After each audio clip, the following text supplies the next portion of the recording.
Welcome to the Genius Factory. Enjoy the video. You start by confirming the splitter matches your phone. 3. 5mm, USB-C, or Lightning.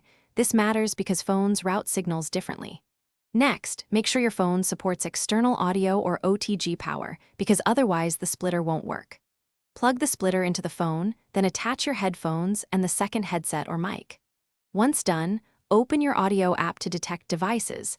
This step verifies signal routing rather than guessing, so you know the hardware is recognized before you continue. Now configure software. Open your music or recording app and choose the output or input device if available.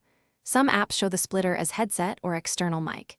If you need separate mic and headphone paths, enable dual audio or headset mode, because that determines whether both users hear sound and whether the mic is shared.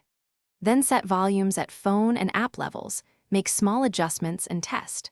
Once you hear both channels, make sure latency is acceptable. Otherwise, change buffer or app settings. Finish by running a full test.